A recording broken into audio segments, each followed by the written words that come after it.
Hello दोस्तों, स्वागत है आपका इस बहुत ही खास वीडियो में जिसमें हम आपके लिए लेकर आए हैं चैप्टर नंबर 3 यानी कि अंडरस्टैंडिंग क्वाड्रिलेटरल्स। ओके, सॉरी मैं वहां पे चैप्टर 8 लिख दिया था गलती से। Okay, understanding quadrilaterals. तो अंडरस्टैंडिंग क्वाड्रिलेटरल्स यानी कि आज हम क्वाड्रिलेटरल्स समझेंगे कि क्वाड्रिलेटरल्स क्या होते हैं, कैसे बनते हैं, उनका सम कितना होता है, एक्सटीरियर एंगल का, इंटीरियर एंगल का, वो सब मैं आज आपको बताऊंगा। ओके, तो चलिए स्टार्ट करते हैं। तो सबसे पहला टर्म ही हमारे पास क्वाड्रिलेटरल्स आ जाता है। आप लोग 10th क्लास में पॉलिनोमियल्स जब पढ़ेंगे, 10th क्लास में पॉलिनोमियल्स जब पढ़ेंगे तो उसमें आपको क्वाड्रिनोमियल, ठीक है, टर्म मिलेगी क्वाड्रिनोमियल। ओके, तो क्वाड्रिनो का मतलब होता है चार। आप आगे चलकर कार्टेशियन प्लेन देखेंगे, ग्राफ जिसे कहते हैं कार्टेशियन प्लेन। ओके, तो इसको कहते हैं हम कार्टेशियन प्लेन। ये हमारा होता है क्वाड्रेंट, ये होता है फर्स्ट क्वाड्रेंट, ये होता है सेकंड क्वाड्रेंट, ये होता है थर्ड क्वाड्रेंट, ये होता है फोर्थ क्वाड्रेंट। ओके, इस तरीके से क्वाड्रेंट पढ़ोगे, यानी क्वाड्रेंट, क्वाड्री या क्वाड्रिलेटरल, इन सबों का मतलब क्या होता है? चार। मतलब क्या होता है इनका? चार। ओके, और लेटरल का मतलब साइड कह सकते हैं आप लोग, यानी कि 4 साइड्स का एक क्लोज फिगर, 4 साइड्स का एक क्लोज फिगर। सीधी सी बात है, क्लोज फिगर होना चाहिए कितने साइड का? 4 साइड का। ओके, और फिर इस 4 साइड का सम कितना हो जाएगा? आप लोग जैसा कि देख सकते हैं, इसके चारों तरफ 90 डिग्री का एंगल बन रहा है। ओके, क्योंकि ये रेगुलर क्लोज फिगर है क्वाड्रिलेटरल का, ये एक रेक्टेंगल है, देखने में तो रेक्टेंगल लग रहा है, लेकिन हम मान लेते हैं इसे स्क्वायर। तो ये चारों की चारों साइड्स आपस में बराबर हो जाएंगी। ओके, अगर मैं इसे रेक्टेंगल कह दूं तो भी ज्यादा अंतर नहीं है, बस हमें 2 साइड बराबर दिखा देनी है, 2 साइड पहले बराबर है और ये हमारा रेक्टेंगल हो जाएगा। ओके, तो सबसे पहले हम लोग क्वाड्रिलेटरल समझते हैं। तो क्वाड्रिलेटरल होता क्या है? तो सिंपल डेफिनेशन है क्वाड्रिलेटरल की, अ 4 side closed figure which have it's interior angle sum 360 degree. उसके इंटीरियर एंगल्स का सम 360 हो और वो चारों तरफ से बंद हो, खुला ना हो एक जगह से, चारों तरफ से बंद हो, तो उसे हम चतुर्भुज कहते हैं, यानी कि क्वाड्रिलेटरल। ओके, आई बात समझ में? चलिए, बहुत बढ़िया।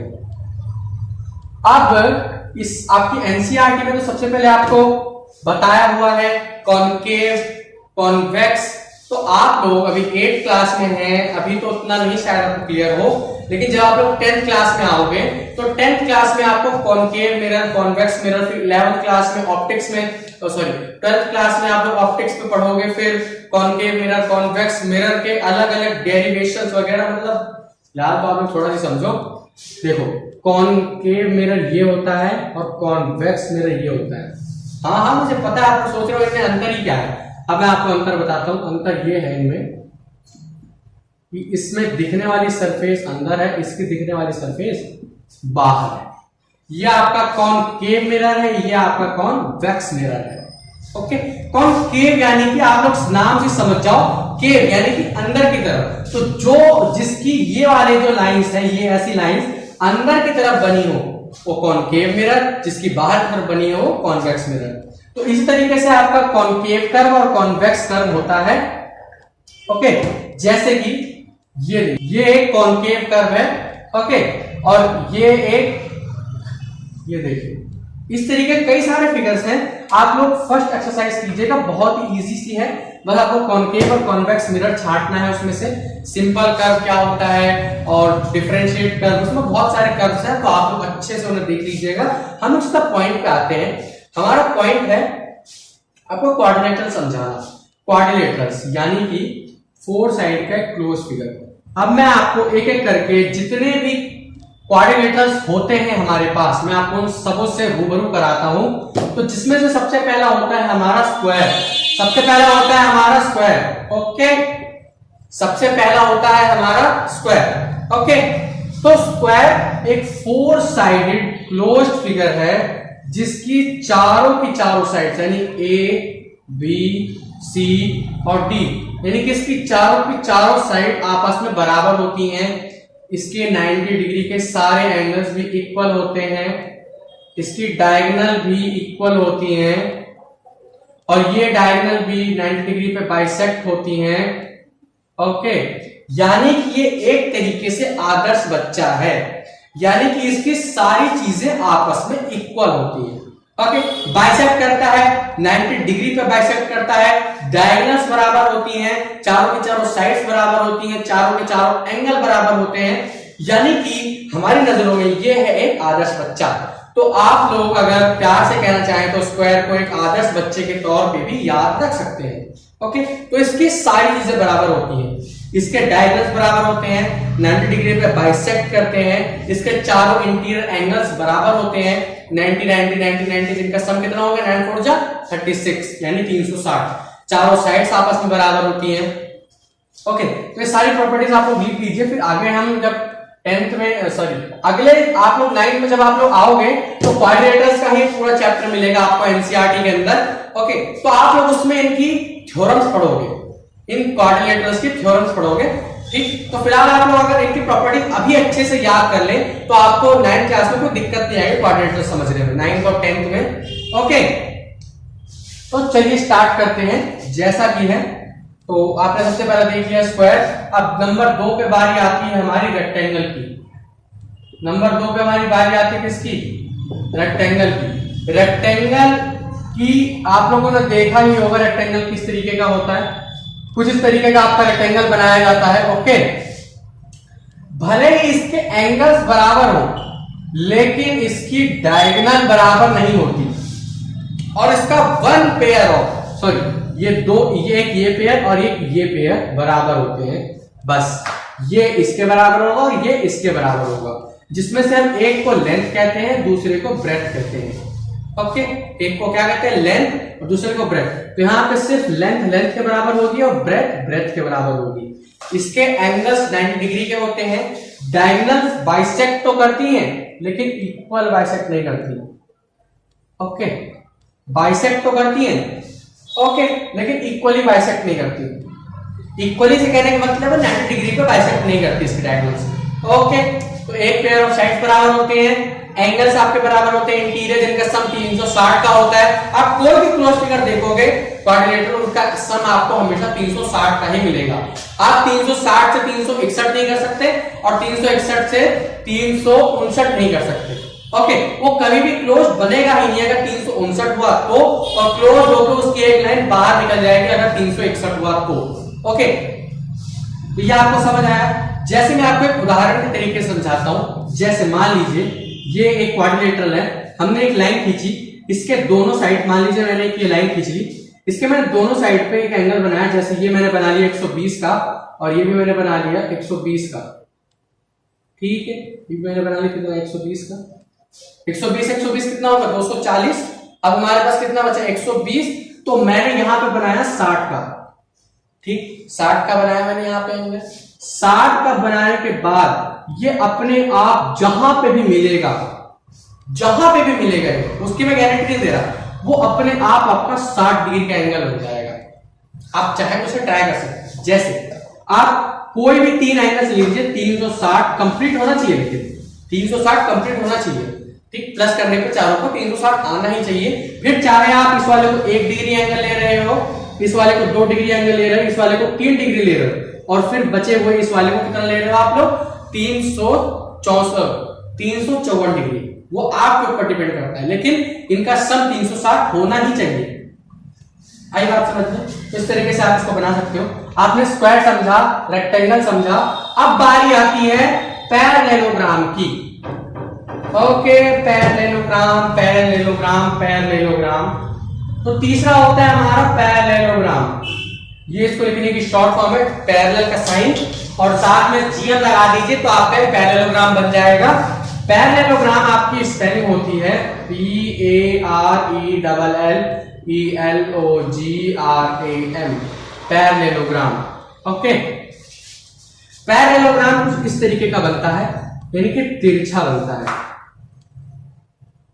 तिरछा ही बनता है। ओके, इसके जो एंगल्स होते हैं, ये एंगल यानी कि opposite angles, opposite angle equal होते हैं इसके। One pair of opposite sides भी इक्वल होती है, यानी ये वाली साइड इसके बराबर, ये वाली साइड इसके बराबर। और जैसे मैं यहां पे लिख देता हूं आपके लिए जो भी है इसके सी और डी, ये इसमें ज्वाइन हो गया। ओके, अब मैं आपको बताता हूं, देखिए इसमें हमें क्या क्या बराबर दे रखा होता है। इसमें बराबर देता है ए बी बराबर डी सी, यानी ए बी बराबर होता है डी सी के, और साथ ही साथ ए बी पैरेलल होता है किसके, डी सी के। दूसरी चीज ए डी बराबर होती है बी सी के, ए डी बराबर होती है बी सी के, सेम ए डी पैरेलल होती है बी सी के। ठीक है, इसकी जो डायगोनल होती है ये मेन है, आप लोग 9th क्लास में क्वाड्रेंट चैप्टर में पढ़ोगे ये चीज। इसकी जो डायगोनल होती है आपस में बाइसेक्ट तो होती है, लेकिन इक्वली बाइसेक्ट नहीं होती, ध्यान रखना। इसकी डायगोनल इक्वली बाइसेक्ट नहीं होती, लेकिन इसकी एक डायगोनल आपने देखी, यहाँ पे डायगोनल हमने डाल दी इसकी, इसमें दो ट्रायंगल बन रहे हैं। ये दोनों के दोनों ट्रायंगल आपस में कॉन्ग्रुएंट होते हैं हमेशा। पैरेललोग्राम की डायगोनल उसको दो कॉन्ग्रुएंट ट्रायंगल में डिवाइड करती है। ठीक, ये आपकी थ्योरम नंबर 1 है 9.1 की। ओके, उसमें कई सारे थ्योरम्स हैं जिसमें से आपको ये थ्योरम भी पढ़ने को मिलेगी। ओके, तो पैरेललोग्राम्स की सारी चीजें वो देखिए आपने, इसके एंगल, ये एंगल इसके बराबर होता है और ये वाला एंगल इसके, यानी opposite pair of equal angle होते हैं। और एडजेसेंट एंगल, ये दोनों एंगल्स का सम, इसका प्लस इसका कितना होता है, 180 डिग्री, यानी सप्लीमेंट्री होते हैं। एडजेसेंट एंगल सप्लीमेंट्री पाए जाते हैं किसमें, पैरेललोग्राम में। ठीक है, आई बात समझ में। अब बात आती है हमारी रोम्बस की। किसकी बारी आती है भाई, रोम्बस। या इससे पहले ट्रेपीजियम बता देते हैं आपको, फिर रोम्बस बताएंगे। चौथा आता है हमारा ट्रेपीजियम। ट्रेपीजियम, ओके, ट्रेपीजियम देखिए इस तरीके का होता है ट्रेपीजियम, कुछ इस तरीके से, यहां से ये और यहां से इस तरीके से आपका ट्रेपीजियम दिखता है, जिसमें सिर्फ और सिर्फ one pair of equal side बस, और दूसरा नहीं होता। ये वाली ए बी सी और डी, यहां पे सिर्फ ए बी बराबर होती है डी सी के, और ए बी पैरेलल होती है, ए बी पैरेलल होती है डी सी के, यानी कि हाफली इक्वल होती है, हाफली इक्वल होती है। ठीक है, यानी twice of A B is equal to D C होता है।